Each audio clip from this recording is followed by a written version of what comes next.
Hello, my name is Maureen Casey, and I'm privileged to serve as the Chief Operating Officer at the Daniello Institute for Veterans and Military Families at Syracuse University. Given that we are gathered today to discuss military families, I would be remiss if I did not begin by saying our thoughts and prayers remain with the people in Ukraine, people who continue to fight valiantly to retain their freedom despite the atrocities of this unjust war. And to our military families, many of whom have family members deployed across Europe and elsewhere. We remain grateful for their service and their sacrifice, and we encourage all to support relief efforts however you are able. The Institute for Veterans and Military Families is the first national institute in higher education singularly focused on positioning our nation's military, veterans, and their families to thrive post-service. Simply stated, the IVMF is dedicated to advancing and empowering the post-service lives of those who have worn the uniform of our nation and their families. We do this by designing and delivering leading national training programs in career preparation and small business ownership. We work alongside communities to help them improve access to and navigation of care and services in those communities for veterans and their families. And we conduct actionable research, policy analysis, and program evaluation. Since our founding more than a decade ago, our programs, which are free of charge to our participants, have directly impacted more than 170,000 veterans and military family members. And we are nationally recognized for our research and our programs that support and inform our military-connected community, including our very valued partners at Blue Star Families. And now to share a bit of history about the annual Military Family Lifestyle Survey. Blue Star Families was founded in 2009 by military spouses who wanted to improve the lives of our military families. But they knew they needed data to help make their case to inform policymakers, stakeholders, and decision makers, and to persuade them that the changes being pursued were absolutely necessary. So later that same year, the first Military Family Lifestyle Survey was created and fielded. The IVMF then joined Blue Star Families in this important effort in 2014, creating an unrivaled team of experienced researchers and informed practitioners, those who are on the ground hearing directly from our military forces to highlight issues facing extremely comprehensive.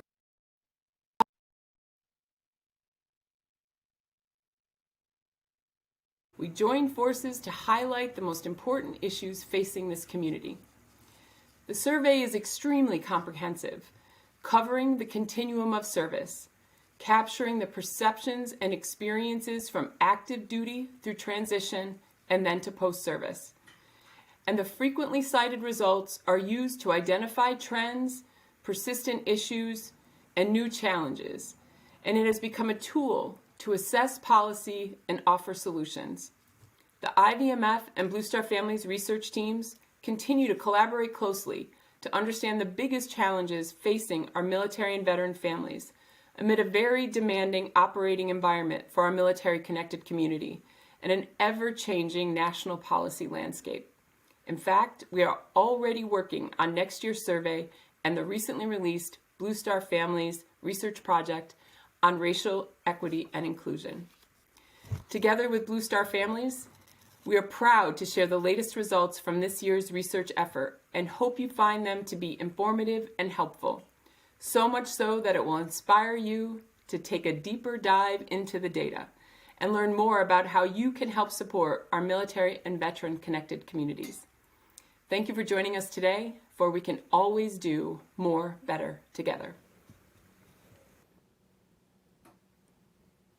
Hello there and welcome. I'm Brianna Keeler. I am a military spouse. I'm a proud board member of Blue Star Families, and I'm also the anchor of CNN's New Day, which is our morning show. And I feel very strongly about military families. I'm basically the unofficial but enthusiastic military family beat leader over at CNN.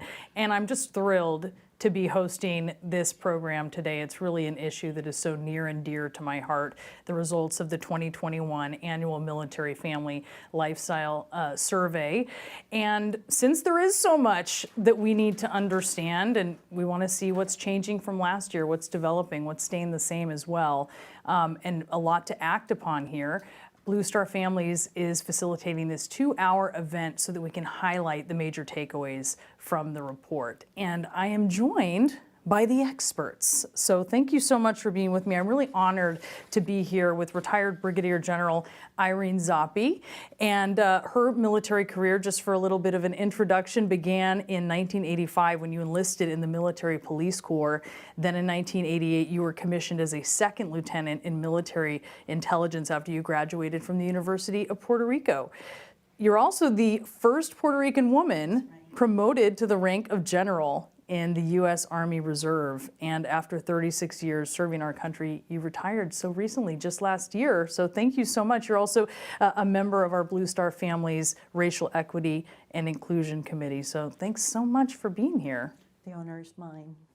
And of course, I'm here with Kathy Roth-Duque, who is a dear friend and mentor. So thrilled to be here and joining you for, I love Survey Day. Yeah, I love It's so important. Of course, you're the Blue Star Families co-founder and CEO.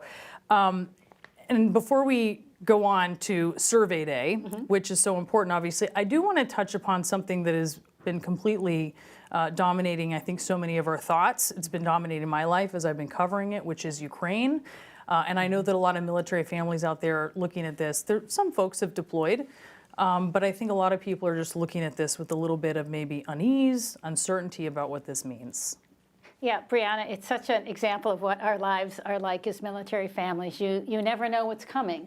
And we are often in the position where, like our service members, we have to screw our courage to the sticking place, right? And this is one of those times. 15,000 are already deployed, more are going to come.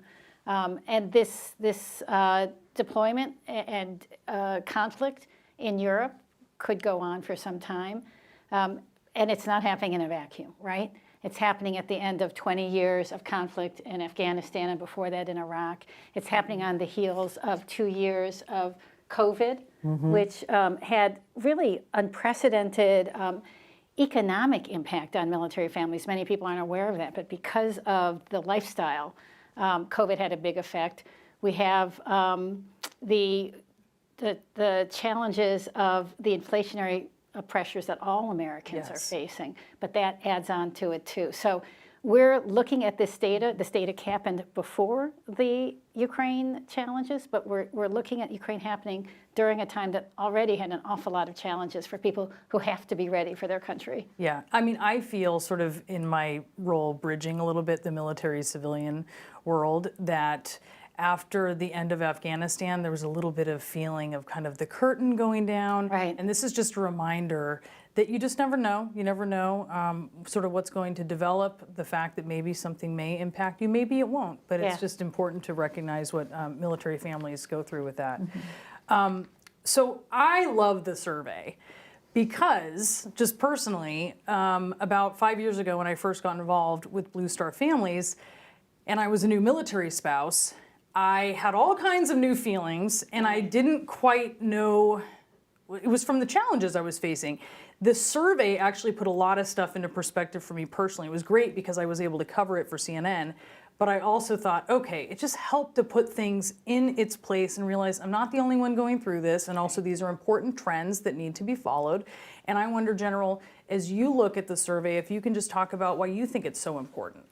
Well, surveys specifically are a snapshot over time of data collected and really well orchestrated in such a way to understand how data can really impact decision makers, military personnel, also policymakers.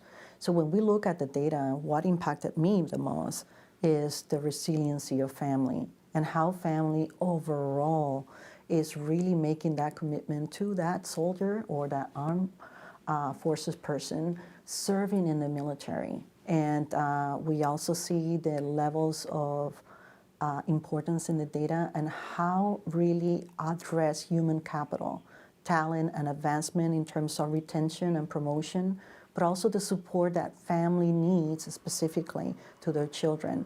One of the areas that interests me the most was education, and is education, because education is very important to our families and what we need to do for them in education, in supporting them, for them to grow.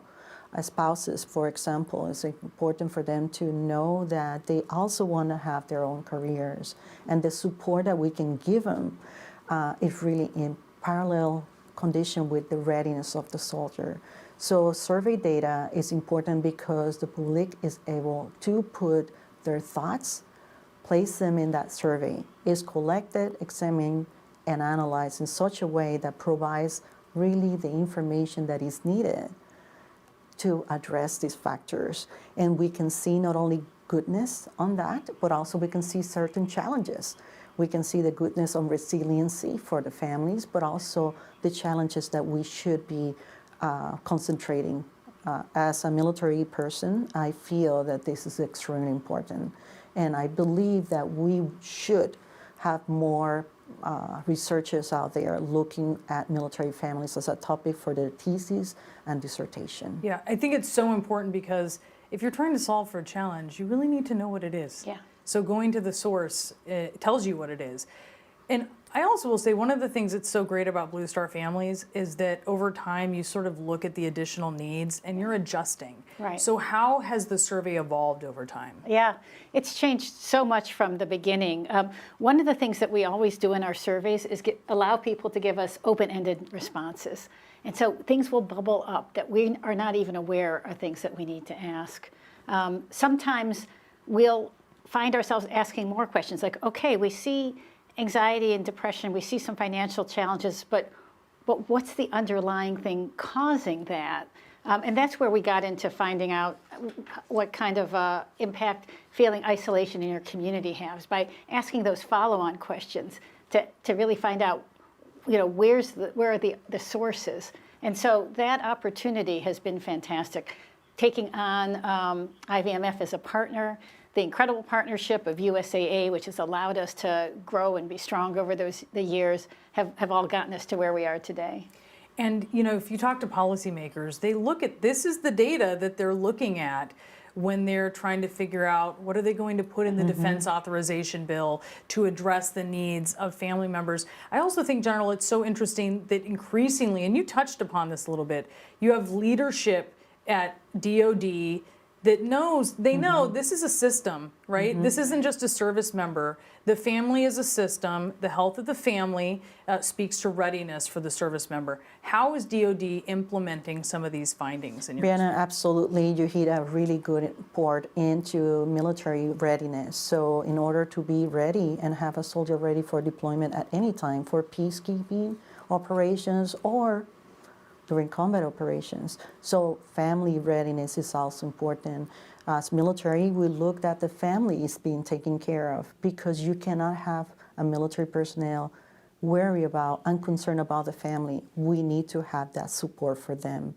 And families out there that are looking at this opening of the survey and everything, and they're looking for their through the lenses about their families and their kids and everything else. They also understand the need for policymakers to really make an adjustment into the way we look at things. For example, some of the things that the military is doing is family programs within the units that they have. And those units are fantastic. So family programs is also working through volunteers. And those volunteers, they put a lot of hours in there. Spouses also are part of that fabric of resiliency and readiness for military families, but we need to do more. And it's not more for the quantity, but more effective support. But families have to deal with PTSD and a lot of other issues when a soldier or military personnel come back from combat. And those experiences are really impacting not only the family, but their children. And so we got to look at policy. We also have to talk about issues of sexual harassment, which are important, and they drive in terms of the retention and the promotion of personnel. And so we got to look through those lenses, and policymakers really need to address it.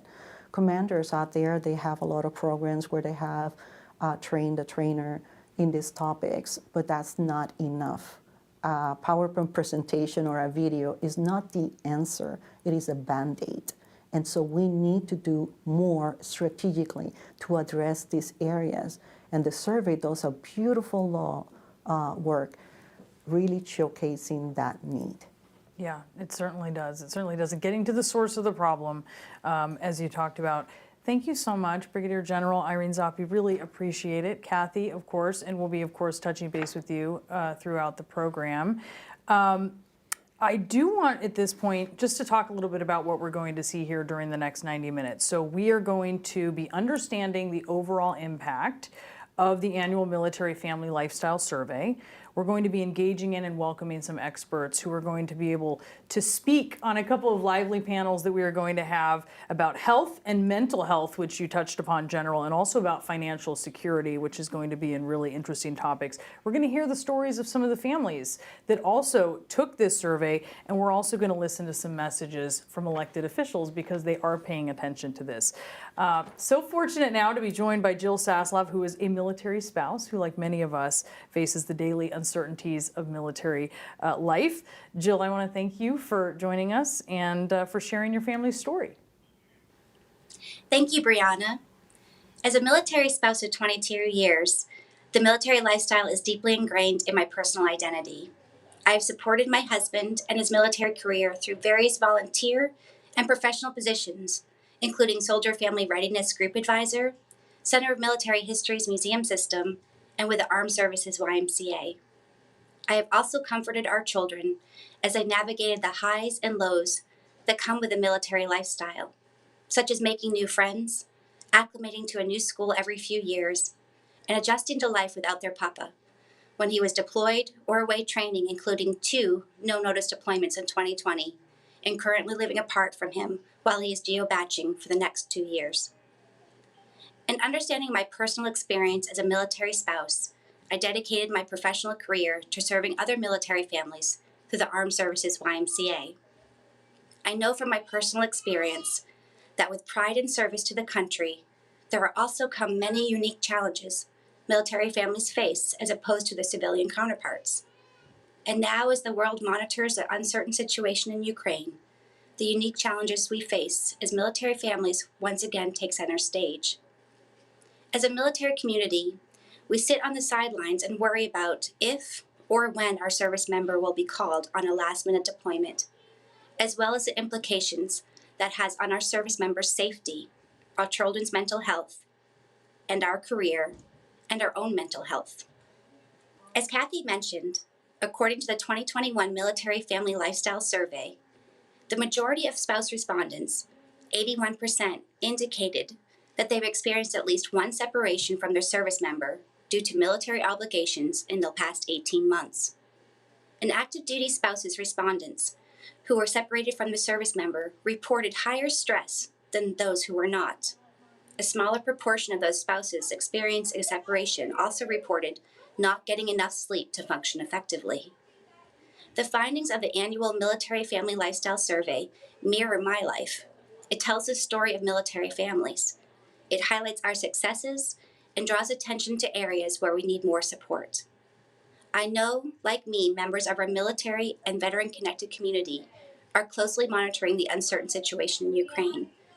I hope that you find support in your military and civilian neighbors, as well as organizations like Blue Star Families. While this time may be unnerving and overwhelming, you are not alone. Thank you for this opportunity to share a little bit of my story.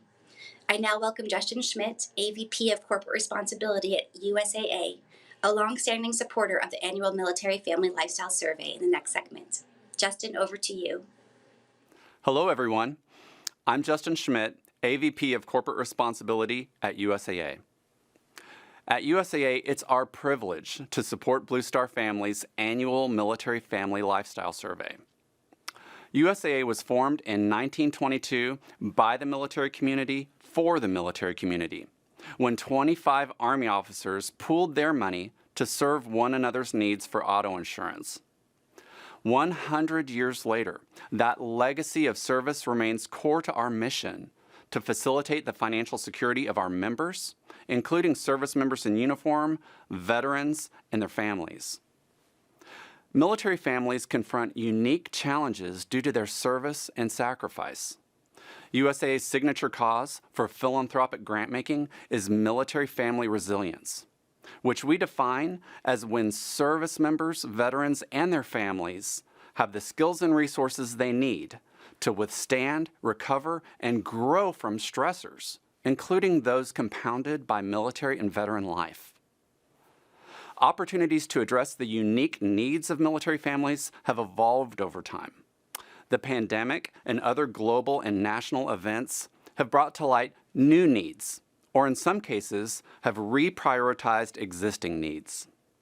The annual Military Family Lifestyle Survey monitors long-standing military family life issues, including the impact of deployments on military families, financial stress, military spouse unemployment and underemployment, childcare, and military children's education. The survey has also raised awareness on emerging issues, such as increasing out-of-pocket housing costs, food insecurity, and family building challenges. The well-being of military families and the expression of gratitude for their service is the responsibility of our society. Blue Star Families Research is the largest and most comprehensive survey of active duty, National Guard, and Reserve service members, including veterans and their families. USAA has supported the Military Family Lifestyle Survey since 2012, contributing more than $3 million to support this work.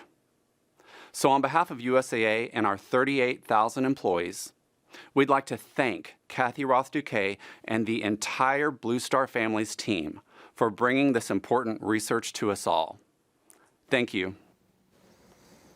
And Justin, thank you so much, and to USAA for being such an integral part of Blue Star Families and the research efforts that are ongoing and that we are unveiling today. I want to really say how much we appreciate it. Now it is my pleasure to introduce our keynote speaker today, the Secretary of the Army, Christine Wormuth. And Secretary Wormuth has a lengthy tenure in public service, including time at the National Security Agency and in the Office of the Secretary of Defense. A lot of her work has centered around policy efforts and national security. And also of note, the Secretary Wormuth is married to a retired naval officer and has 2 daughters. So she knows about being part of a military family, and she knows the issues of the families that she serves. So thank you so much to the Secretary for being here. Good afternoon. I'm so pleased to address our military families and introduce the 2021 Blue Star Families Annual Military Lifestyle Survey results. This year's survey had over 8,000 respondents, including active duty, National Guard and Reserve service members, veterans, and their families from across the globe. I'm impressed by the large-scale size of this survey and the commitment of Blue Star families to support our military. And I particularly appreciate the important and valuable insights we're able to gain and then apply towards improving the military experience for our service members and their families. The annual survey provides an important pulse check for me and other senior military leaders on how our families are doing, and it helps inform our policy process. I often note that our people are the Army's greatest asset, and our families play an integral role in supporting the total force. We recruit soldiers into the Army, but we retain families, and we're committed to taking care of our Army families like they are our own. And this commitment extends to all military families, regardless of service or branch. As some of you are experiencing firsthand, through the deployment of a spouse or a family member to the European theater, the United States military is working hard to reassure our NATO allies and deter further aggression by Vladimir Putin. Our nation is at an inflection point strategically, and the Army is adapting in real time to transform from an Army focused on counterinsurgency and counterterrorism to one focused on nation-state challenges like we're seeing from China and Russia. Earlier this year, I sent a message to all soldiers and Army civilians detailing the top 6 objectives for the Army. Half of those objectives, building positive command climate at scale, reducing harmful behaviors, and adapting the way that we recruit and retain talent, are focused on taking care of our people. and I believe that addressing the needs of our military families is an important part of the Army's people-centered objectives, because a thriving military family is essential to a thriving Army. As this year's survey results underscored, military life can be filled with uncertainties and constant change. It can be hard. I know. My sister is an Army reservist, and she is deployed twice to the CENTCOM AOR, and I know how hard that was on us as a family. The frequent relocations, the time spent apart from your loved ones, the lack of employment or underemployment for spouses, and changes to your children's education can be incredibly challenging.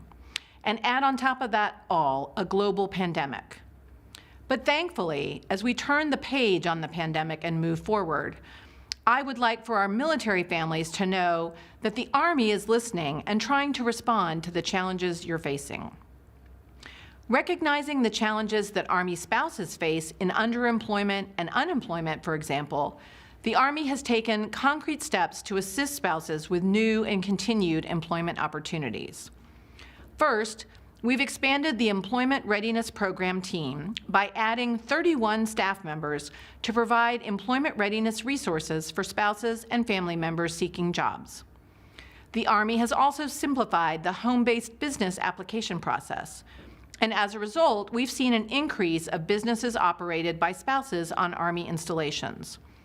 We've learned a lot of lessons from the pandemic, and one key lesson is that we all need flexibility, including the ability to operate a business from our home. We've also made it easier for spouses to transfer their employment from one installation to another without a break. Just over the last 8 months since this program started, we've been able to help over 400 spouses transition seamlessly from one Army base to another. And lastly, on the employment front, we are also working across the department to enable licensure portability to reduce the time and paperwork for a license to take effect in a new state as our spouses PCS regularly across the country.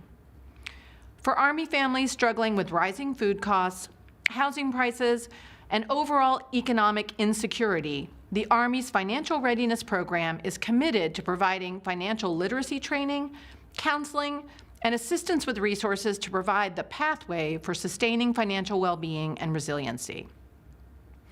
We also have specialized offices, such as the Army Emergency Relief Office, that offers financial relief for mortgage, rent, initial deposit, vehicle repair costs, health care not covered by TRICARE, special needs medical equipment, and other costs for military families. In April, the Army will also be announcing 12 policy changes in a pregnancy, postpartum, and family readiness directive to highlight our investment in our soldier parents. These policies will address ways to equitably extend benefits and accommodations to all new parents. The changes will help us recruit and retain top female talent and address challenges for nearly 68,000 single parents, male and female, in the Army. And finally, I know that moving is never easy, and given the regularity with which military families have to relocate, the Army is working hard to make the upcoming PCS season better than it was last summer. If your move is incurring unexpected costs in the hundreds to thousands of dollars in out-of-pocket costs, as this year's survey results show, that's simply not sustainable. So I'd like to highlight a few of the actions that we're taking to try to improve this process. If we're still missing the mark as we roll out these new policies and procedures, please leverage the forums available to you, including Blue Star Families, to let us know. First, the Army established a Relocation Advisory Committee of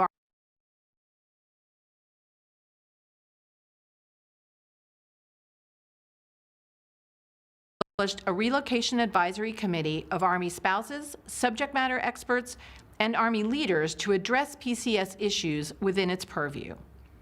Second, we've updated policies and processes to provide PCS orders to soldiers and civilians 120 days prior to report dates to enable better forecasting and scheduling for families and industry partners.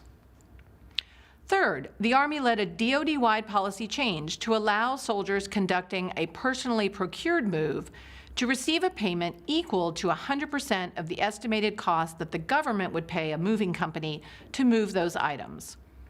Fourth, the Army developed and deployed an educational Army PCS Move app before the 2020 summer peak moving season. It's been downloaded over 20,000 times, and it's linked with the digital Garrison app. Fifth, all services, not just the Army, established new safety and security guidelines for moving companies. Background checks are required for all employees who interact with Army families on and off post. We will continue to listen and make improvements, so please keep the channels of communication open and make the challenges that you're experiencing known to us. Time and again, I'm amazed by the tremendous resilience of our military families, and I want to thank you for standing and serving alongside our soldiers, sailors, airmen, Marines, and Guardians. In response to your strength and resilience, it's our responsibility as leaders to continually improve conditions for our military families, and where there are problems, to provide solutions. And we're working very hard to do just that.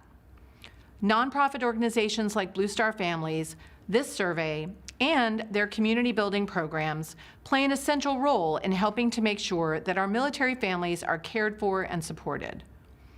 Throughout my career, I've had the honor of serving alongside our military, and as Secretary of the Army, I will keep doing everything that I can to make sure that we listen to and respond to the concerns of our military families. I look forward to continuing this important work alongside Blue Star families and our military support community, and again, truly value and appreciate the findings of this year's annual Military Lifestyle Survey. Thank you so much.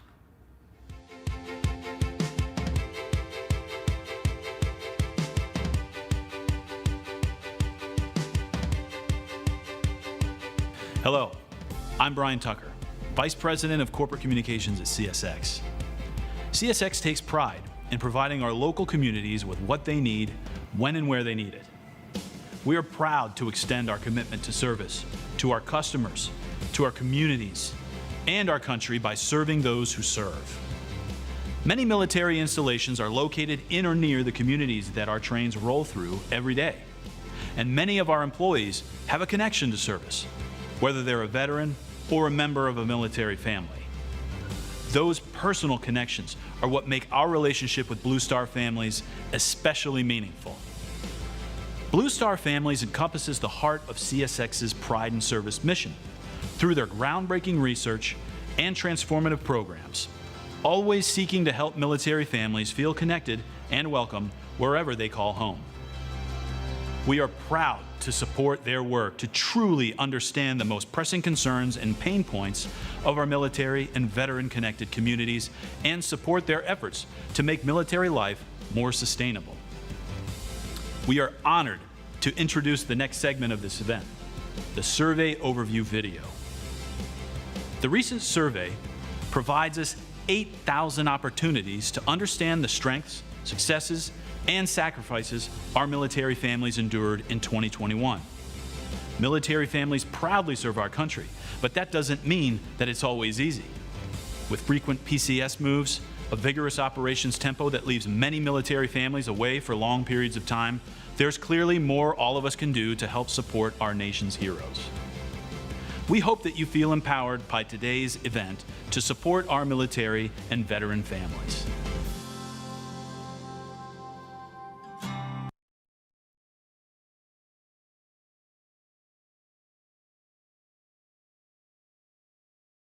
People create incredibly fulfilling lives in the military. But, as awesome as military service is, it comes at a high cost and it can be really challenging. That was the very first deployment that we only had 24 hours notice. If I came home from work at about 4:15 and all of this stuff was all over my driveway, and by Wednesday morning at 2 a.m. he was gone. Then I dealt with sickness, a baby, a miscarriage, and I just shoved it all down. And by the time he came home, I was not in a good place. For many years now, Blue Star Families has been looking at the component of military family resilience. Such a key part of listening for us is this annual survey. One of the things that we've noticed coming out of COVID into this year, that it's time for us to really get back to basics. It is those basic building blocks of health. physical and mental health, economic security, food insecurity, the housing insecurity that we've seen. A lot of it is this broken lifestyle of moving over and over again. And so that's what we dove into this year. I just broke down sobbing. I was like, I can't believe this is happening. I can't believe that they're giving us 16 days, now 15 because the day is over, to leave our home, to leave our family, our friends, my job, our house, our homeschool group with no notice. All of it on personal credit cards. Cost about $5,000. We couldn't activate the government travel card because they didn't give us enough time. We felt alone. We really felt like we were left high and dry. If the family's feeling that the family itself is suffering by continuing in military service, then in this all-volunteer force, people will simply choose to not continue to serve. You know, my sailor has signed up to be in the military and he loves his job and he loves what he does. And as his spouse, you know, this is something that we've made the decision together. But if you treat us and the family as expendable, there's going to end up being hard choices that have to be made. And then, of course, economically, it is extremely difficult for military spouses, as educated, as trained as they are, to maintain that second income. I didn't leave the workforce because I didn't love my job. I left the workforce because that's just what works best for our family, our transient family. But we did experience financial difficulties, and we definitely took advantage of any kind of, discount or free activity that we could do, like events that Blue Star Families puts on. I found a lot of joy in service, so I volunteered, and that kind of filled that, being productive, that self-worth bowl. The military family of 2009, 2014, 2019, 2022, they are all different. And so by taking that pulse, that temperature as often as we do, we can see what's going on and we can surge the response where we need it. Not just us in Blue Star Families, but we share that information with policymakers, with military service leaders, with our fellow nonprofits, so we can understand our community and help them get to where they need to be. As my youngest reached school age, I was hoping that I would be able to get back into the technology field. So when I saw the opportunity for this fellowship posted on the Blue Star Families Career Spouse Force Facebook page, I got right to work on getting that submitted, because this was a great opportunity, like I said, to be able to focus on learning Salesforce, getting that hands-on experience, getting that real-world experience. So when Jared joined the military, Blue Star Family was one of the groups that they recommended, and I followed them, followed emails. They did a sleep number sweepstakes, and when my husband was deployed in Afghanistan, he was like, we're never gonna win that, right? The next thing I know, I had 8 news channels on my front lawn and a Dallas Cowboy getting out of the sleep number truck. And looking back, I'm like, it was one of those experiences that my kids, they just were overjoyed in the midst of, for them, turmoil. For me, rejoining the workforce has been really important for me because I've had something of my own. I've been able to see my own successes, and now I get to share my big and small successes with my family, and we can, congratulate mommy for what. There are key things that people need to really thrive. Families do need time together. People do need to have a certain level of comfort about their physical and their mental health. And they need to have a sense of belonging. They need to be in communities that they feel recognize them and support them. I, by nature, want to be like, how can I help? Let me bring you a meal. Let me put wine on your porch. Hey, let me take your kids for a couple of hours so that you can just have 10 minutes to yourself. Just little things like that, to know that somebody out there cares for another military family. Man, it makes a world of difference. We are military family members ourselves. We have that insight that comes from the lifestyle. We have the trust that comes from our community. And we're really pleased to be able to bring the research, the data, the evidence-based, and the partnerships that are so powerful to help try to make a difference. We're really happy to have you on this journey with us.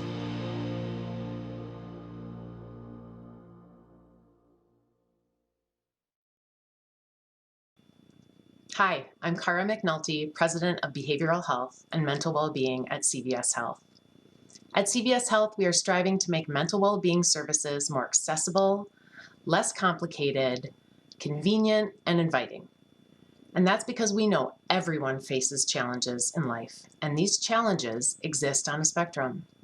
For some, it can be mild anxiety. For others, it's substance use disorder. And for those most in need of critical care, it's thoughts of suicide. Everyone deserves our attention and our care, especially those populations that are highly stressed. Like many Americans, our military and veteran families are facing unique health and mental health challenges. Unfortunately, 1 in 5 veterans experiences a mental health challenge, including post-traumatic stress disorder, major depression, and anxiety. Even worse, the suicide rate for veterans is 1.5 times higher than the general population. Yet many veterans fail to seek the help they need, often suffering in silence due to the lack of understanding or, sadly, feelings of shame. In 2021, we were honored that Blue Star families reached out to us about their annual Military Family Lifestyle Survey. At CVS Health, the military and veteran community is represented in our customers, our patients, and our colleagues. So it's very important for us to support this groundbreaking research to help key stakeholders understand how to help our military and veterans families improve their health and mental well-being. This next segment, Back to Basics, Military Family and Mental Health, covers many issues facing our military and veterans families from 2021. Spouses, children, and military mental health, to access to resources and quality of life, there is a lot to cover and understand in this next 30 minutes. I am honored to introduce Dr. Jessica Strong to moderate this panel. Dr. Strong is the Senior Director of Applied Research at Blue Star Families. She holds a master's degree in social work from Fayetteville State University and a PhD in social work from Rutgers University, which she uses to advance the research available on understanding military family issues and how helping professionals can support military families. Dr. Strong has been a member of Blue Star Families since 2017, and she spearheads the annual Military Family Lifestyle Survey. Dr. Strong, we know you have been working tirelessly on this effort, and we appreciate both you and your team's work on these important issues. With that, I turn it over to Dr. Strong. Thank you, Cara, for that warm introduction. Throughout the years, the Military Family Lifestyle Survey has grown and adapted to include the unique and sensitive issues facing military and veteran-connected families. We keep the pulse on these communities, and our results help impact change. Before we begin the panel discussion, I welcome you to join me in watching a short video that helps share the personal side of some of our recent findings. It has come to our attention that family building is especially challenging for military families. Let's see what our military families have to say.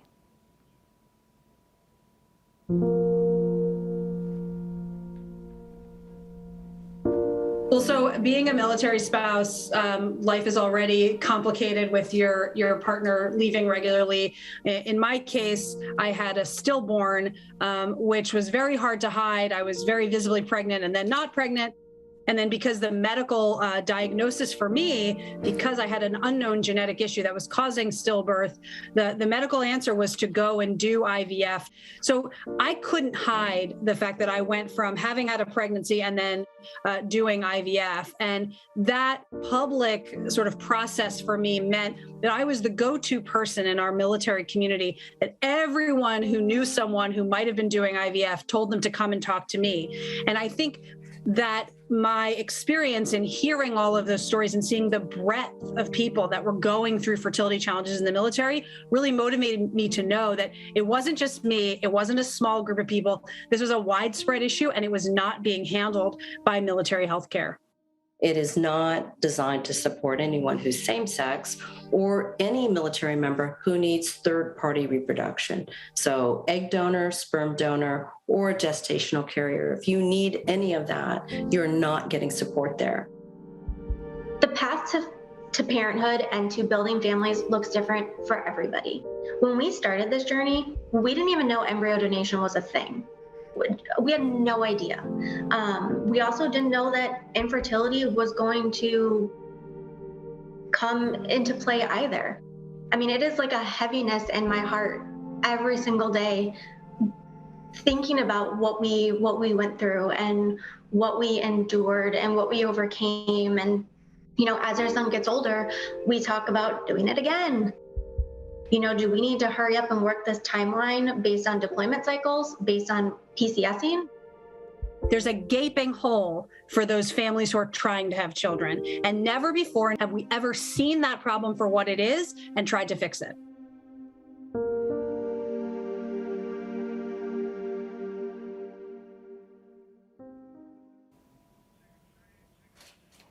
And joining me today are Nadine Moore, the Chief Family Readiness Branch J1 National Guard Bureau.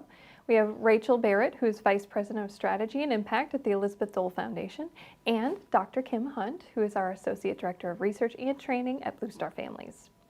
Now, you are all here because you bring a unique perspective on the topic of military family health and mental health. I am so thankful that you joined us today, and I look forward to discussing these issues with you. Now, we'll start with Dr. Kim Strong, or Kim Hunt. I'm trying to give you my own last name. As we saw in the video, family building is a challenge that, while it's not unique to military families, is singularly complicated by the military lifestyle, particularly by the amount of time spent away from family. Can you tell us more about what the survey respondents said and why this issue in particular impacts military families' health and mental health? So thank you for that question. This was a really interesting and sometimes heartbreaking data set to look through, especially with our respondents. We had 1,600 respondents share their stories with us, and we're very humbled that they so graciously shared their stories. And as we've heard over and over again, time away separation is obviously one of those things that military families must face on a regular basis. And to be treated for things like infertility, you must be together for 12 months. For military families, that is often impossible. For dual serving families, that's even harder. And so even to get to the point where they can get to treatment is very difficult. Once they get to that point, then we look at frequent relocations. So you start either your fertility treatments or you start your adoption process or whatever it is you may be doing, and then you get orders to move to another state. And in another state, the adoption process, there's different licenses, there's different processes that you have to go through, and starting all over again. We had one of our respondents share with us that they had to leave their embryos behind when they PCS'd. The military will pay for the family and their belongings, but they did not pay for the embryos when they moved from San Diego to the East Coast. And so that was something I had never really thought about in all the moves that we had made, that this is really a heartbreaking situation to find yourself in. The other thing that was very interesting to us is that 2/3 of our family respondents shared with us that they had some sort of family building challenges.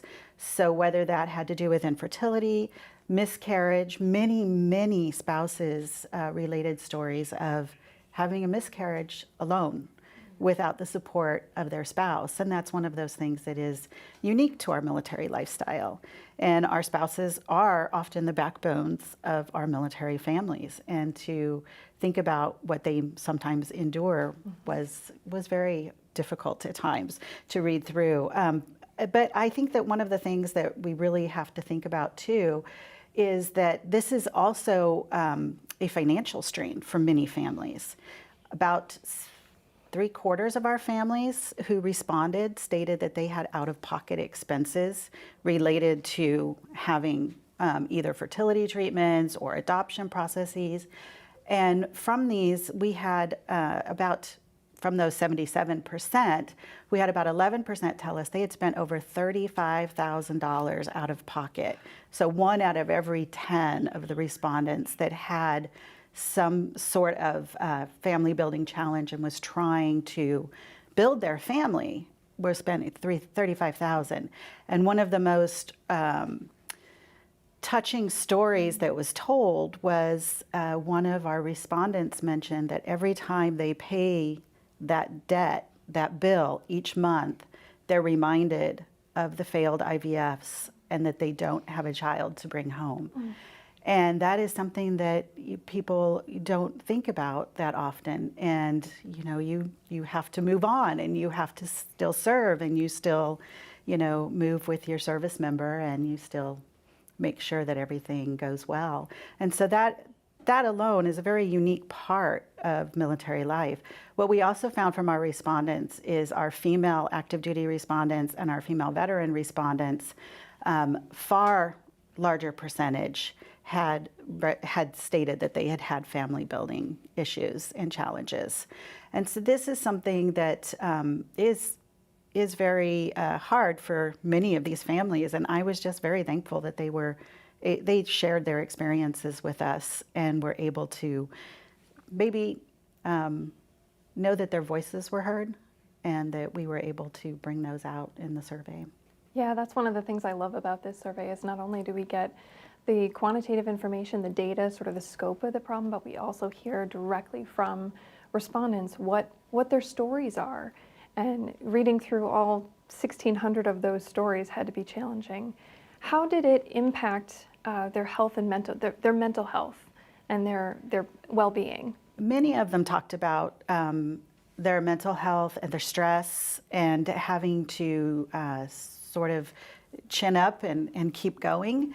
And some of the ones that, one of the things that people don't think about too is oftentimes our military families are in remote assignments.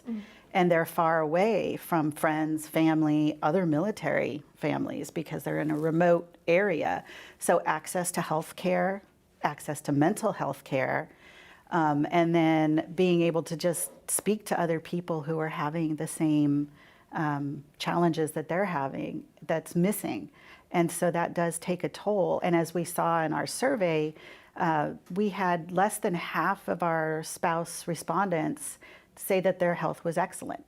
And that speaks volumes to the amount of time they spend away and how much is on their shoulders when the service member is gone. And so I think that that's really important. And I'm very thankful that we were able to share some of this data. Yeah, especially as we heard earlier that when spouses are separated, they often have greater stress than spouses who are not separated from their service member, and they have a little bit less sleep than spouses who are not separated from their service member. So we know that time away from the service member, time away from family has an impact on spouses, which leads me to my next question. Nadine, our findings had demonstrated that time away from family when service members are separated because of deployment or activation or training or workups or geobadging even, spouses and children's mental health and sleep and stress can all be impacted. So while activations are high and op-tempo is stressful for National Guard families right now, the majority of National Guard family respondents would recommend service to a young man or young woman. What is the National Guard doing to ensure that the family's well-being during this time, families' well-being during this time of frequent activations? Oh, well, thank you for that question, Jessica. So if you all are not aware, the National Guard has a dual mission. So we support the governors when there's a state disaster or a natural disaster that the federal government wants us to respond to. And of course, we support the Army when we have deployments. So the National Guard, particularly in the last 2 years, as we've seen COVID, we've seen the Capitol response and the election, we've seen our fair share of wildfires and floods and those sorts of things. The National Guard has been very, very busy. And at one point in 2019, about a quarter of the National Guard was activated or deployed. So busy. And at this time, right now, we've got about 24,000 of our National Guardsmen that are deployed overseas, and about 17,000 that are activated for the various missions that I mentioned. So, while the global war on terrorism has kind of subsided a bit, we're still very, very busy in the Guard, and our service members are separated from their families for various reasons and for various periods of time. So. One way that we try to support our families is really to prepare them for that separation. So I think 2 decades ago, when you joined the Guard, you didn't really expect to, you expected to stay with your unit, close to home, do your drill weekends, do your annual training, but you didn't have an expectation really to be activated except for maybe a natural disaster, but not the kinds of things that we're seeing, right? So I think fast forward 2 decades, when you join the Guard, you kind of expect that and you appreciate that and you look forward to that training and being able to utilize it. For the families, I think they have also come to that expectation as well. And over the 2 decades since 9/11, the services have funded us a lot more, and we've been able to provide kind of a parity in programming that a service member and a family might find on an installation. It's not the same, but it's similar. So we're able to provide family readiness training. We're able to provide resilience training to our families within the units, suicide prevention training, and other kind of skill building sorts of curriculums to support, whatever needs that they feel they have that they want to build skills in. In addition, we have on the Army side, we have soldier and family readiness specialists, and on the air side, airmen and family readiness program managers that are in geographically dispersed locations, not necessarily right down the street from every service member in the Guard, but certainly closer than going to an installation. So we have staff that are available to as service members and families have questions, have needs, they can reach out and contact them. We have great community partnerships within the state and within the community. So we got community partners that can help out with emergency financial assistance, can help out in various areas. So we're very active in that area as well. In addition to those sorts of resources, OSD, the Office of Secretary of Defense, has provided a couple of additional resources to support both financial counseling and behavioral health counseling through military family life consultants and personal financial counselors. So those resources augment the capabilities that we have within our programs individually and with our community partners.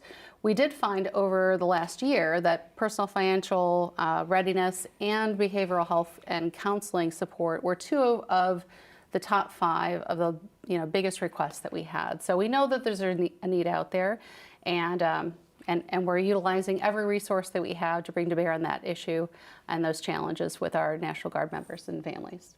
That is very validating, because those are our panels today on financial security and health and mental health. So it's good to hear that we are seeing the same things and we're on the right track. And it sounds like the National Guard is doing some things right, because we see that a lot of National Guard family members would still recommend service despite all of the activations and the consistent time away and high op tempo. So thank you for coming and sharing that with us. Thank you. My next question is for Rachel Barrett at the Elizabeth Dole Foundation. Findings from this year's survey show that while military children are generally doing well, some subpopulations, such as adolescents or children who are experiencing a separation from their service member, may be experiencing some greater challenges to their mental health. The Elizabeth Dole Foundation has recently highlighted these experiences and the needs of the entire caregiving family that surrounds a wounded warrior, particularly children. What have you learned about supporting children in caregiving families that could be applied more broadly to children in military families as a whole? Well, thank you, first of all, for this survey. It's always incredible to read and get a sense of what's happening, because eventually many, or some rather, of our military members will become veterans, and then some unfortunately will become veterans with a disability. And one of the things that I saw and recognized, and it's been said frequently today, is a sense of community. Mm-hmm. And that sense of community in the military culture, the military community, is very empowering, and it's a great resource that family members can draw upon. Unfortunately, once you leave the military, you lose that community. And when you lose that community, you are often isolated and alone, and this is what we're confronting. So we have 5.5 million military and veteran caregivers, 2.3 million children living in caregiving homes. All that, those big numbers, there's only a slice who've been able to self-identify, and this is for the adult caregiver, self-identify, raise their hand, and get help, and get into community. So what I think we see is that when folks are disconnected, when folks are struggling, they are going to be worn down. So there's financial issues, there are the mental health issues, and of course the isolation, the social isolation. And all of this was, of course, just exacerbated because of the past 2 years. And so for the kids growing up in these households, many are, actively supporting the caregiver with, the veteran's health. They could be, making sure they're taking their medications. But because we're also living in a world where we have so many post-9/11 veterans with the invisible injuries of war, oftentimes these kids are trying to figure out, is Daddy having a storm today? Do I need to pull back? Do I need to, do X, Y, and Z to make sure that Daddy's storm doesn't get worse? So for these kids, it's a little bit different. They're not, little nurses, but they're trying to figure out how they could be supportive and helpful to their parent.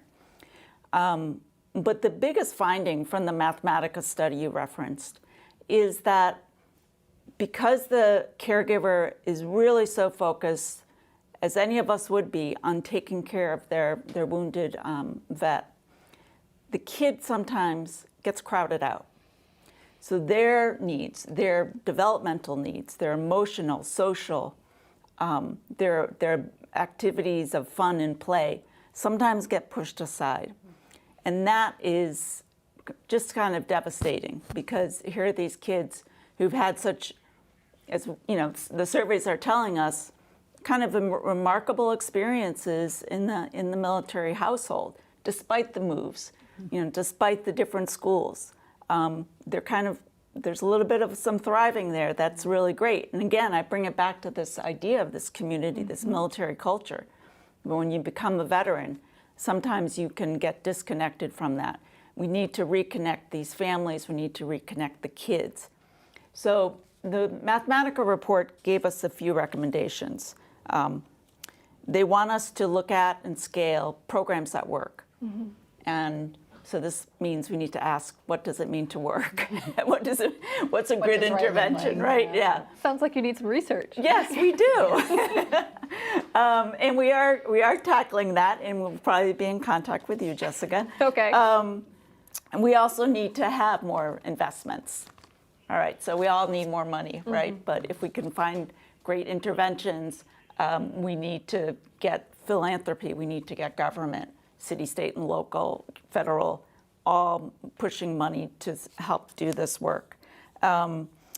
Raising awareness. That's what I'm doing here today. Thank you. But we also kicked off the Mathematica report in November at the White House with Dr. Biden and joining forces. Just a tremendous ally there. And we have a coalition, the Hidden Helpers Coalition, of 60+ members. That includes corporations, nonprofits, and government, healthcare systems. It's co-chaired by Wounded Warrior Project, who is also one of the funders for the report with Lilly Endowment. And they're a fantastic partner for us. So now with the next element then, of course, is increasing access through partnerships. One thing we're recognizing, no one can do this alone. We need to build a community, and we need to work together on towards a shared and common goal that is attainable. We want kids to be safe, happy, thriving, learning, growing, being able to be curious about the world and their place in it, and then having opportunities to find their way in the world. because they're our future citizens. They are. So they And have to they're- be functional. They right? need to be functional. They're our future military force. Yes, I was going to say that, and many of them will join the military in the future. Yes. So what I heard from that is we need more research and more money, and more community. Does that summarize it? We need more of everything. More of everything, all right. yes. No, let's be a little more narrow. We need more research. We need more funding. We need to know what works with this population. Mhm. Is it the local Y? Likely, and the local Ys are great. Boys and Girls Clubs, they're great. But they also need to have awareness about the kids who live in these households. Yeah. So we need to start asking that question. Yep. We have a military student identifier. Can we have a hidden helper student identifier? Yeah.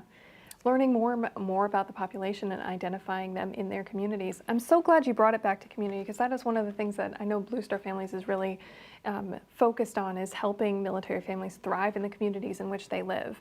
So you may not, they're out there in the civilian community, and you may not know that you're talking to a military kid, or you have a military kid who is playing with your kid in your neighborhood. But identifying them and addressing those needs and making sure we're doing the things that work is going to help not just military kids or caregiving kids, but also all military kids, I think. Absolutely. So we need our teachers, we need our healthcare professionals to ask, are you a hidden helper? And then because we'll have invested in resources and programs that work, they'll be able to make wonderful referrals, and we're going to keep moving on this. Yeah, and I'm so glad you brought up teachers, because that leads right into my next question about military kids' education. So in this past year, this is for Dr. Hunt.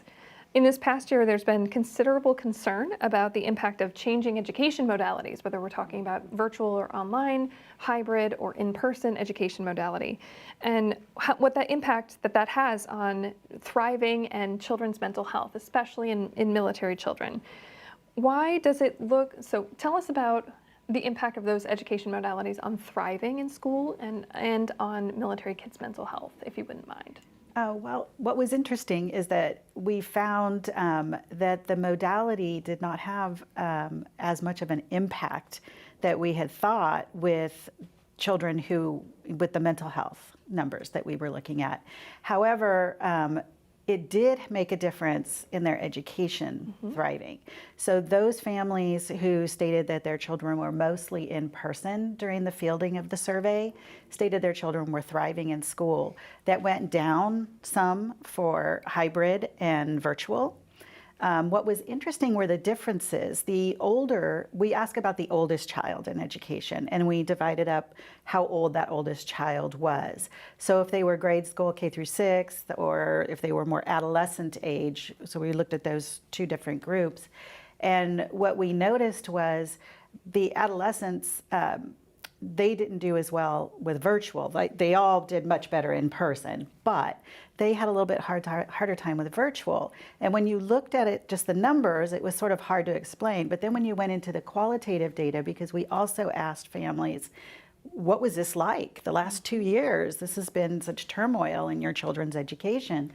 And many of them stated it was the social pieces that were missing, especially for their older children. For the younger children, it was a little easier within the family, it seemed to be, to do more things together as a family. And we were hearing a lot of that in the qualitative. We actually spent a lot of time together as a family, whereas the adolescents were sort of grieving for their peers and their social interaction. And what was also a little bit interesting was the hybrid. The adolescents did better with the hybrid because they were able to go and see their friends and socialize somewhat in person. But the littles had a lot harder time. So it was that change. So these children have change because their active duty parent or parents go back and forth and they deploy, or they go on TDYs and trainings, and then they come home, and then they move from school to school. And now on top of that, sometimes they're at home looking at a computer, sometimes they're in school. So the younger ones seemed to do a little worse in hybrid than they did in virtual. And so it was kind of interesting to look at the different age groups. But, you know, of course, thriving in education is very different. If you have a good supportive school, a good supportive teacher, what works, and you have families that are able to help, then that's a real plus, and that can help the kids stay thriving in their education.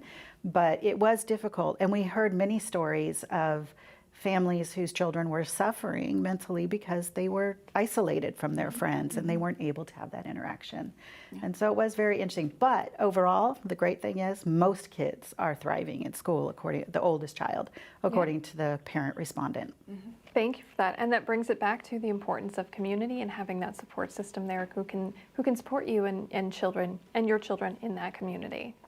Well, I want to thank you all for this robust discussion. We appreciate your taking time out of your day to share your expertise with us. Now I'd like to pass things over to our friend Tiffany King at Lockheed Martin to say a few words.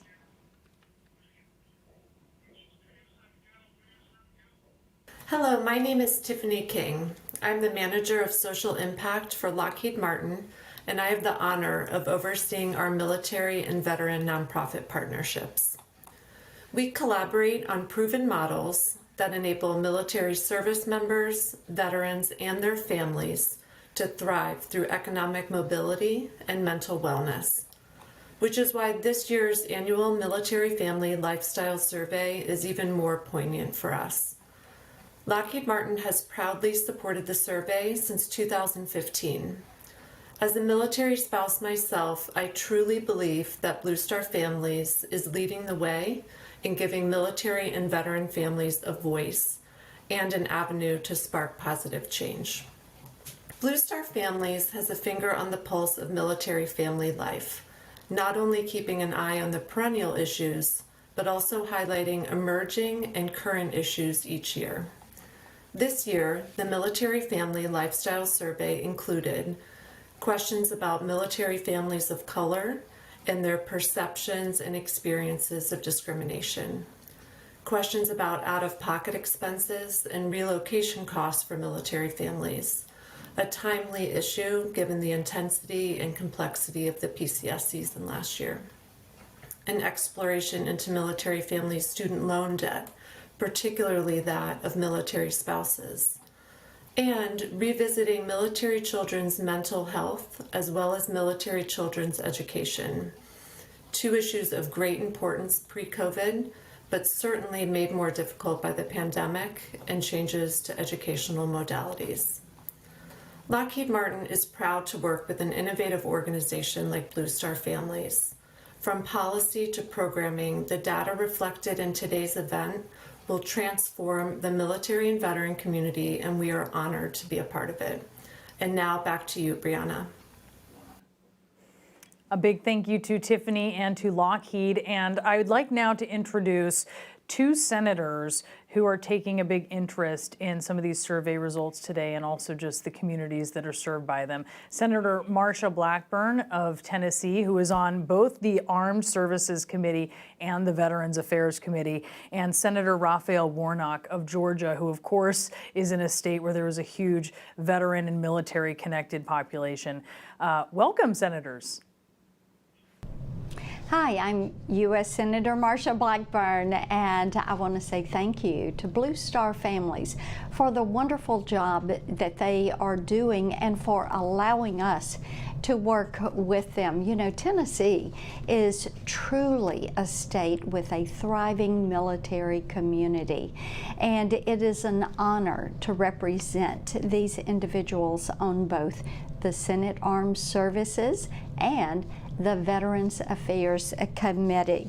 I make the needs of our military families truly a priority. Now, a couple of things that we're working on this year.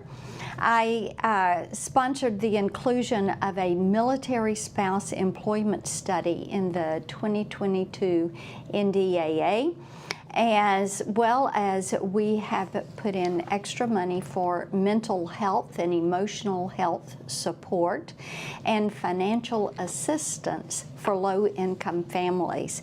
Last month, over at the Veterans Affairs Committee, I sponsored the Veterans Healthcare Freedom Act, which really would take the VA out of the community care referral process. From so many of our families, we hear this is priority number one, being able to get the care that they need in the community where they live. I think it's important to point out that none of this legislation would ever come to pass without your leadership and your participation. That is why we need to be hearing from you, working with you, and delivering the changes that you would like to see. So thank you all so very much for allowing me to join you today. Well, greetings to all the Blue Star families and service members across our nation. Your bravery, whether deployed overseas or as you make an unfamiliar military base in a new community a home, is nothing short of inspiring and courageous. One of the great privileges of serving as a United States Senator for the people of Georgia is getting to meet countless service members and their families in every corner of the state. You are simply the best of us, and we are all forever indebted to your resilient attitude. I know well the sorts of sacrifices that service members and their families are asked to make in order to answer the call to serve, which is why I'm working so hard to tackle the myriad challenges encountered by service members, military families, and veterans. This past year's NDAA featured almost $320 million in authorized military construction funding for Georgia, as well as language I championed, which pushes the DoD to examine their methodology for determining the basic allowance for housing for our service members. Critically, and a credit to the advocacy of Blue Star families, I also worked with Senator Blackburn to include my bipartisan provision to help address military spousal unemployment and underemployment by directing the DoD to start collecting critical data on the state and federal challenges and hurdles military spouses have to overcome as they move across the nation. I have a tough-minded view of the world. We must be able to protect the homeland, and we must be able to restrain evil in the world.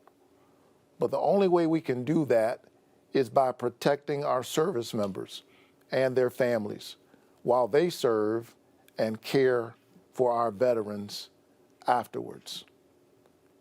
I have put a whole lot of effort into ensuring that veterans in Georgia get the quality care they deserve, from pushing to address ongoing issues at the Atlanta VA healthcare system, to working with my colleagues across the aisle to ensure the VA conducted swift and thorough outreach to veterans of the global war on terrorism following our withdrawal from Afghanistan, to introducing legislation that would address the high rates of COVID-19 infections in state veterans' homes, as well as modernizing standards for veteran housing facilities. I was proud to steer the passage of my bill to address disparities in service benefits for veterans of color into law, working to guarantee that all our veterans are receiving the equal and just care they earned in courageous service to our country. These are all important issues, and I'm working with any partner I can find, regardless of party, to get these problems solved. This is why I teamed up with Texas Senator Ted Cruz, who I don't always agree with, to create a high-priority I-14 corridor linking key Georgia military installations in the bipartisan Jobs and Infrastructure Bill. Creating a better environment for service members and their families is a huge priority for me, which is why I've been leading my colleagues in pressing the DoD to protect service members from flawed base housing conditions. Everyone listening today knows that the key to a strong military is a well-fed military. That's why I introduced bipartisan legislation that will improve understanding of the DoD's food procurement policies, bolstering efforts to facilitate relationships between local farmers and military installations. Last week, I was proud to join Senator Duckworth in introducing a bill that will improve access to federal nutrition assistance for military members and make sure our service members and their families have more than enough food on the table. Of all these efforts, none were more important than my introduction of a bipartisan resolution to establish a national period to honor the sacrifices made by families of U.S. military service members who lost their lives in service to the nation. We owe those who served our country more than just gratitude for their service. We owe our service members and their families better and more dignified living conditions while they are active. And once they have traded their camouflage in for civilian clothes, we owe them the very best care in the nation. It's my promise to keep fighting for you every single day. Thank you to Blue Star families and your leadership for inviting me to participate in this important event, and for everything you do. From the bottom of my heart, keep the faith and keep looking up. 2, 1. Thank you, Senator Blackburn and Senator Warnock. We appreciate your leadership and your willingness to join us today. We know you are busy, and it means a great deal to have you here. The COVID-19 pandemic has demonstrated that military families have both protective factors that in some ways have insulated them from the economic vicissitudes of the pandemic, and risk factors that may make financial stability more challenging.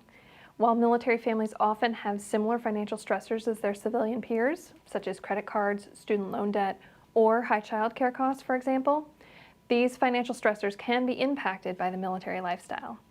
Most notably, in 2021, our respondents noted a tumultuous PCS season, childcare, and spouse employment as some of their top financial concerns. Let's watch a short video that brings to life some of these finds with the personal experiences of several military families.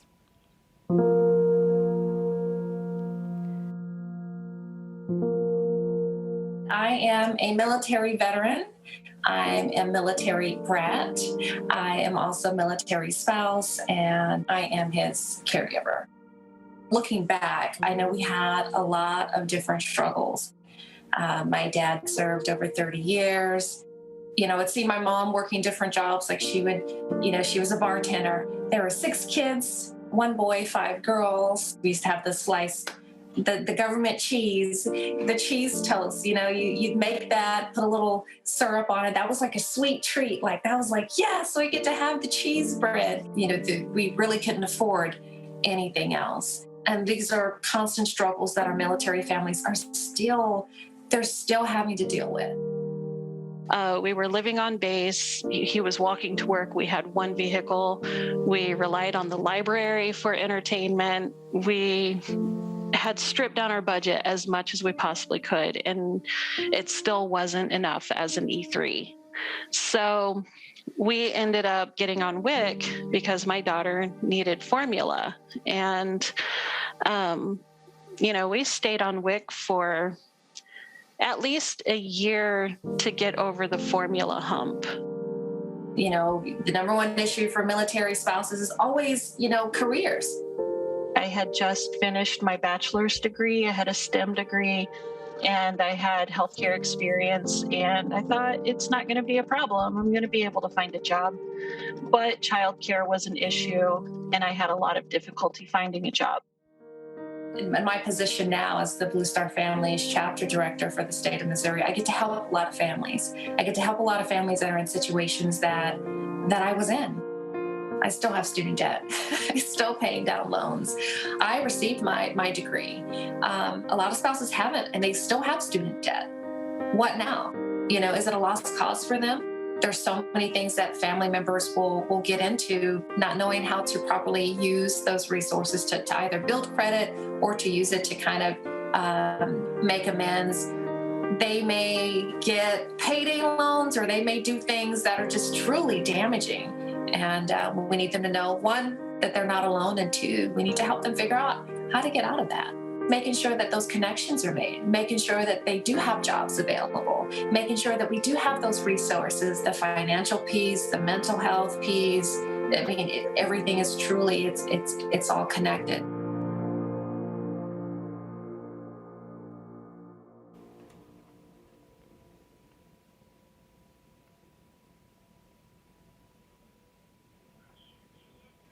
Well, welcome back. I am now looking forward to diving deeper into this year's survey findings with our final panel, which is our Back to Basics Military Family Financial Security. During this panel, we'll review several interlocking factors that could impact military families' financial stability, find ways to parse out the contributing factors, and ultimately address the root issues. Joining me today are Leslie Gold, Deputy N9 Director of Fleet and Family Readiness Programs for the Commander of Navy Installations Command, and Andy Cohen, who is the Director of the Office of Financial Readiness. So you are both here because you bring a unique perspective on the topic of military family financial security. I'm so thankful that you joined us today, and I look forward to addressing these issues with you. So I'm going to start with you. Okay, thank you. My first question for you is that the data from this year's survey shows that housing and relocation costs can be a pain point for many military families. Our family PCS'd over this past year, so this was true for us as well. What solutions do you see that can address these issues, including solutions both at the family level and at higher levels at policy solutions? There's a lot to unpack there. There is. So let me start by saying first, thank you for having us. And some of my comments will be also informed by my experience going through 27 years of service and a number of moves with my wife being a teacher and the licensure and some of the unexpected expenses and pain points, such as the time we rented the only house in town that was suitable for where we wanted, but it didn't come with a refrigerator, freezer, and so that was an unexpected expense. So I certainly understand the challenges and the pain points. I certainly also understand the challenges this last PCS season brought out with moves being delayed and things like that from everything trying to come back from the pandemic and all that.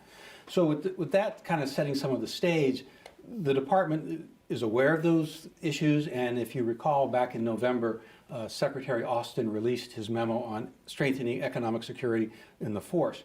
And it really looked at not just the issues coming out of COVID of food insecurity, the housing costs in certain areas, and delay in moving, but it talked about that it's all related to include the need for continuing to expand everything we're doing in financial readiness.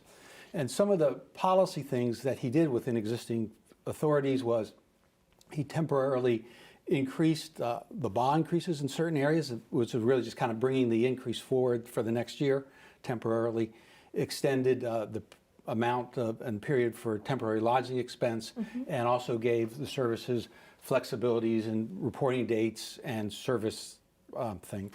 In addition to those policies, there are other things with spouse employment. I know that Secretary Wormuth talked a little bit about that in her opening video. But the services all have a $1,000, up to $1,000 reimbursement for spouse relicensure, while the department continues to work with states on expanding reciprocity and those issues. So there are a number of things at the department level, and those things continue. The department continues to look at potential policy options that will ease pain points and improve the readiness of families and all that. Because when you come down to it, it goes back to, and I'll go back way number of years to when I was a freshman in college in my first ROTC class, and we had a master sergeant who taught the military one cadets and said, if you make it through the program, you'll have two missions in life as a lieutenant. One is to accomplish your mission, the other is to take care of your people.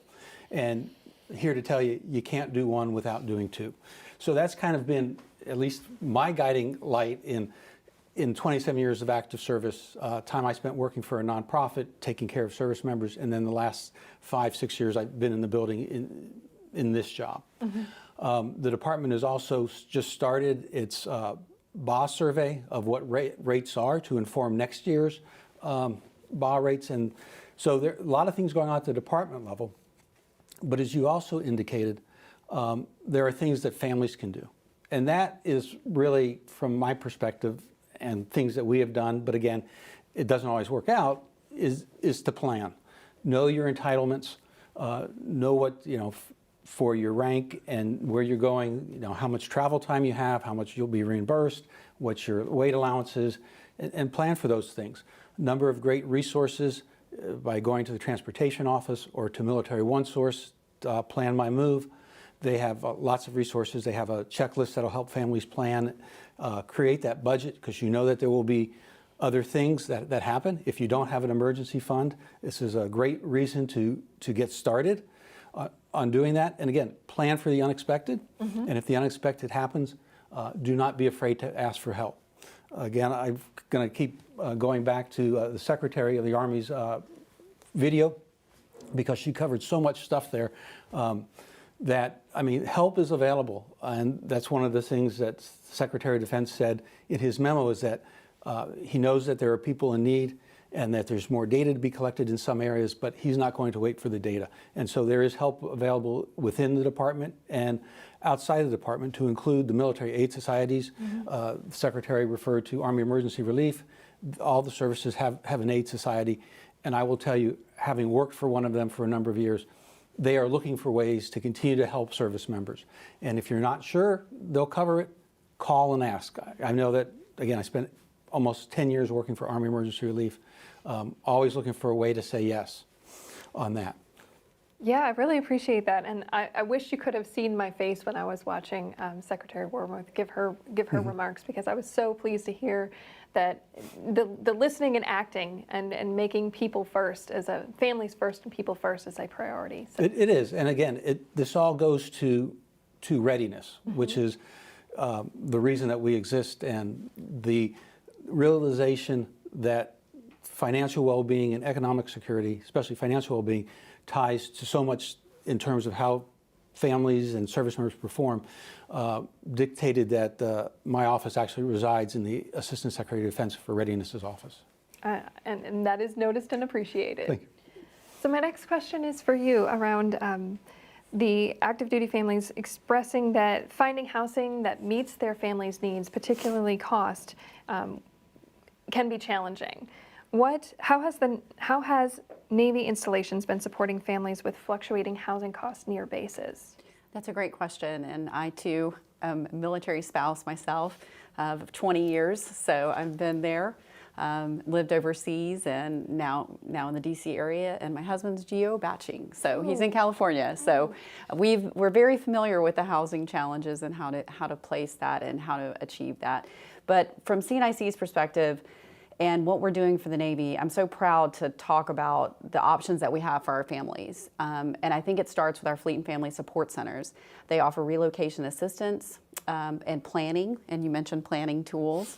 Our housing service centers are our backbones with helping our military family members find their homes early. I like the idea of talking about planning. We have the Housing Early Assistance tool called HEAT. That you can use and go to, that can help you when you know where your orders are and your next duty station is coming up. And then also I'll refer back to Military One Source, because it's a great tool that we're advocating both at Fleet and Family and our housing service centers to help service members really have access to great options in order to find the best home for them. All good resources, and I'm glad to hear about the HEAT program or the HEAT app. I had not heard about that previously, and it's a great, interesting new tool that families can use. It is. Back to you, Andy. While this panel focuses mostly on military family financial security, clearly the impacts of financial insecurity can impact the entire family's well-being and readiness. How do you see these issues connecting, and how can addressing the financial stress lead to better overall military readiness? So that, again, don't need to sound cookie cutter, but another great question. And I will tell you that financial readiness is just a small piece of it. It goes beyond just having a positive balance in your checkbook. Financial well-being is the ability to handle a financial shock now and in the future, and the ability to control your money now and in the future, not have your money control you. But that gives folks peace of mind. And if you don't have financial well-being, you have the stressors. And the stressors then affect us both from a physiological and a psychological perspective. And we see that in surveys, we see that in duty performance and things like that. One of the things that we can see through our annual status of forces survey is that we can see that there's an association with service members who have reported having a financial challenge over the last 12 months versus how they feel about themselves, family stress, how they feel about readiness, and how even their propensity to re-enlist. So you can actually see how these things relate to readiness. But we also know that financial well-being and the ability to develop that wealth and all to create the ability to control your money and to handle financial shock is dependent on a number of factors, not only just education, one's behaviors, if there's a spouse, the spouse's ability to work, and we know that the spouse's ability to work is a function of a number of other variables that we have talked about, be it the availability of childcare, licensure, transportation, the employment market, and all that. So what we're trying to do throughout the department is take a holistic approach to all of this. So financial readiness is not just making sure that you have the checkbook done and all that. It's having counselors available that folks can see. And one of the positive trends that we're seeing is that I talked to a bunch of counselors probably about a month ago, and they're actually seeing more and more people on a proactive basis, how they can get ahead, which to me is really a big win in what we're trying to do in terms of changing attitudes and things like that. Because the other challenge that we have are barriers to people asking for help, you know, fighting the stigma. And so we have to continue to do that with our counselors and with leaders. And as Secretary Austin said in his memo, I'll just go back, that this is a leadership issue as well. And so we have to continue to set within the department that environment that is supportive of folks, that encourages resilience, treats people who might have issues in a non-judgmental way while addressing the issue. And again, encouraging people and normalizing the fact that, you know, good things happen or bad things happen to good people if you do everything right. You can have those things. And the department has a lot of resources. Leslie touched on some of the navies. All the services have resources. My office, in addition to augmenting the services counselors' counseling capabilities, I have some counselors that augment the services, but my office also operates 2 websites, one designed for military spouses called milspousemoneymission.org, built on feedback from military spouses of what they're looking for and how they're looking for financial information. Because we know that a lot of times people don't want to have a conversation that they're not comfortable with.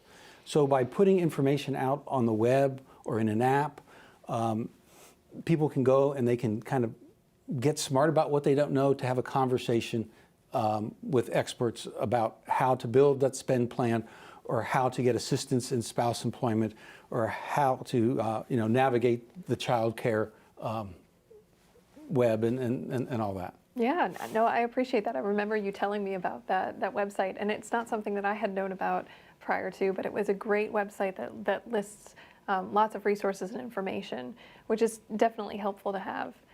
I also appreciate how you're taking this non-judgmental approach to people coming and asking for help. That's something that we've noticed in our research as well, is when we ask about readiness when we ask about accessing help and accessing services, stigma and guilt are the top reasons that people are not necessarily accessing help. So I'm glad that's an approach that the whole office is taking. It is, and it's a culture change, and we try to address it everywhere and every venue we can.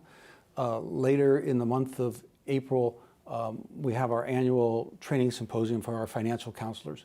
This year will be virtual, like it was last year again because of COVID, and when we were in planning we had to make a decision. But one of the lessons or sessions that we'll have for our counselors is, again, the holistic approach to care, the non-judgmental, because we have to, again, change culture throughout the department. Yeah, and cultural change is a big thing. It's not, and it takes time. It's not going to be done overnight. So it's a whole-scale approach, holistic approach.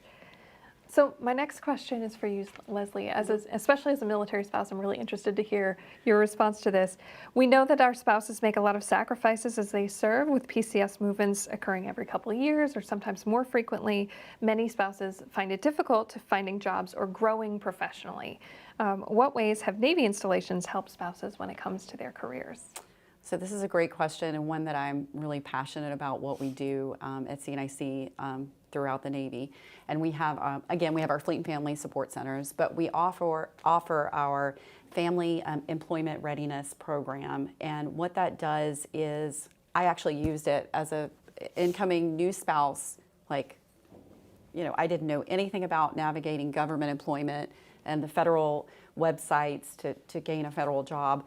And I used this service 20 years ago, and I was so thankful to have it there because it taught me how to write a government resume. It taught me how to do search parameters on the website. They sent me through a class. We did interview skills, and I was able to get a job with Fleet and Family Readiness programs over 20 years ago, and I have used I've used that skill over and over again to keep my federal career going throughout the Navy. And I can't say enough good things about the Fleet and Family Support Centers. One thing that they do offer, to caveat on what you were saying for financial assistance, is we offer personal financial management courses where they can come in and obtain information on that.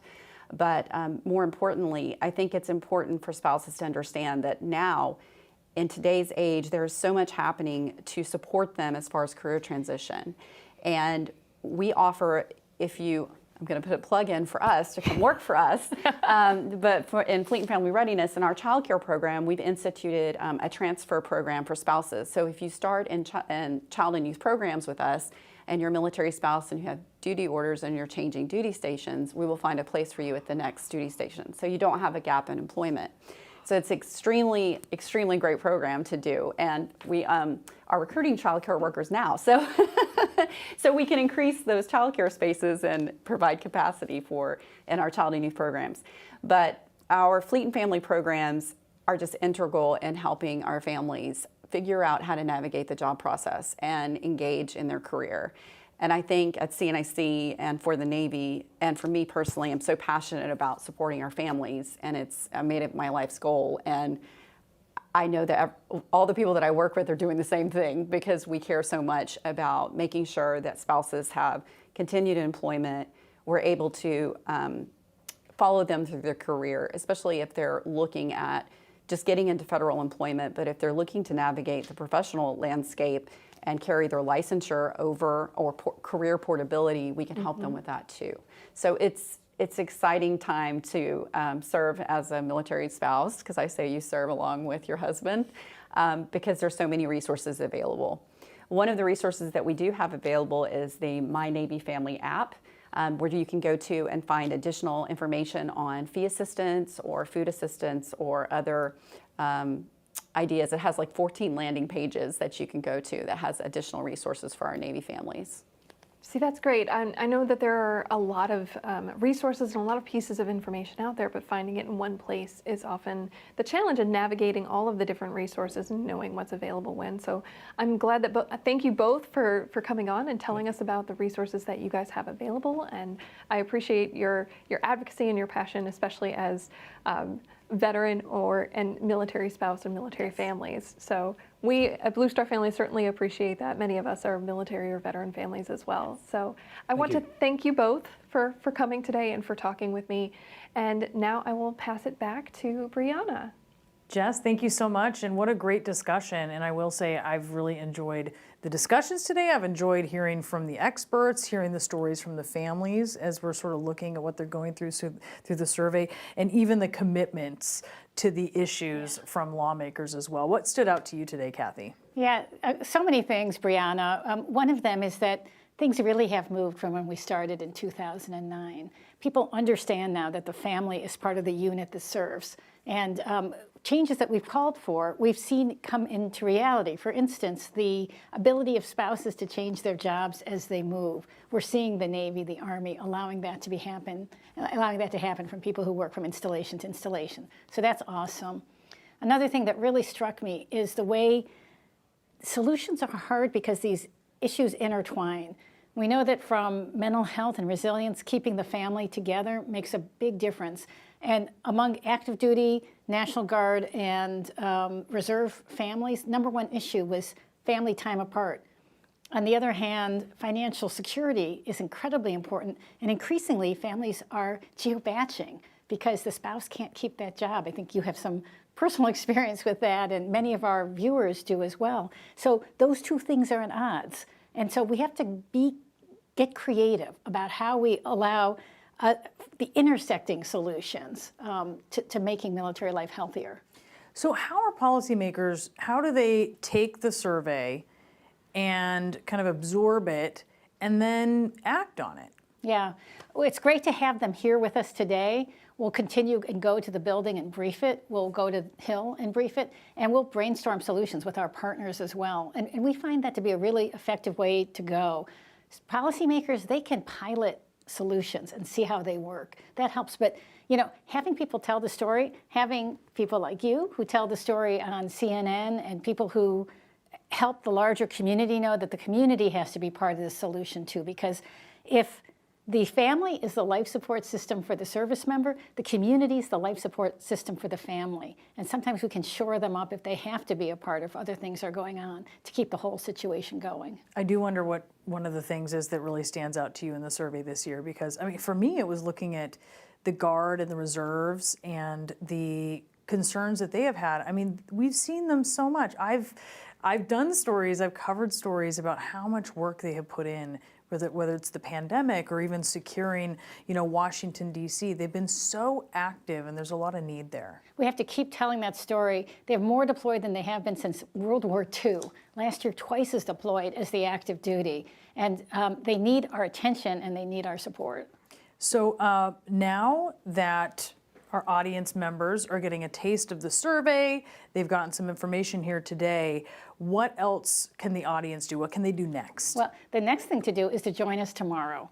And we have an interactive deep dive, 2 of them at 1 p.m. and 3 p.m. Eastern Time. And we hope all of our viewers join us for that. That's going to be fantastic. And I have to thank you, Brianna, and General Zappi for joining us, USAA for being our amazing lead sponsor, IVMF for being our fantastic survey partner, Jessica Strong and her entire team.